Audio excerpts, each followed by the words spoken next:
गेलै कोना ओरा बागे माय नहीं जान गेलै कोना ओरा बागे माय दिल चोरा ललकै उ टेम्पू वाला छोरबा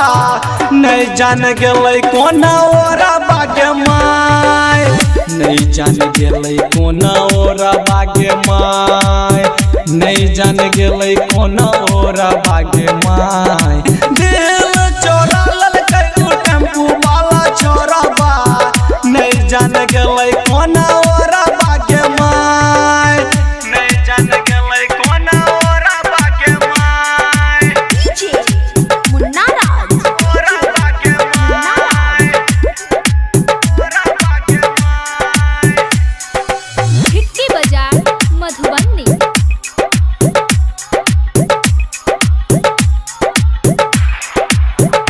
हे गे माय कहै छलै तू ही छक्का चांद के चकोरबा उहे बन गेलै अब चोरा बागे माय उहे बन गेलै अब चोरा बागे माय उहे बन गेलै अब चोरा बागे माय दिल चोरा ललकै उ ट्रैक्टर वाला छोरबा नहीं जान गेलै कोना ओरा बागे माय नहीं जान गेलै कोना ओरा बागे माय नहीं जान गेलै कोना ओरा बागे माय दिल चोरा ललकै उ पिकअप वाला छोरबा नहीं जान गेलै कोना ओरा बागे माय नहीं जान गेलै कोना ओरा बागे माय डीजे मुन्ना राज ओरा बागे माय हिट्टी बाजार मधुबनी नहीं जान गेलै कोना ओरा बागे माय हे गे माय राइटर चंदन चरण छलै दीपक राघवपुरिया उहे छलै हमर दिल के चोरा बागे माय उहे छलै हमर दिल के चोरा बागे माय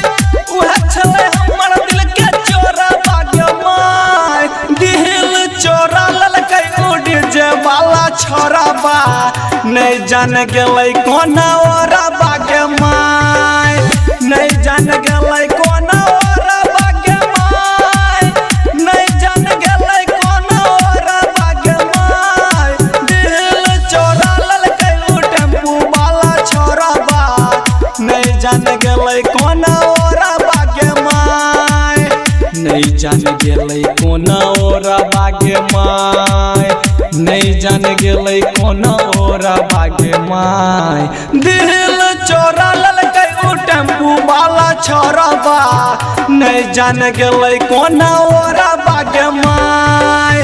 नहीं जान गेलै कोना ओरा बागे माय नहीं जान गेलै कोना ओरा बागे माय दिल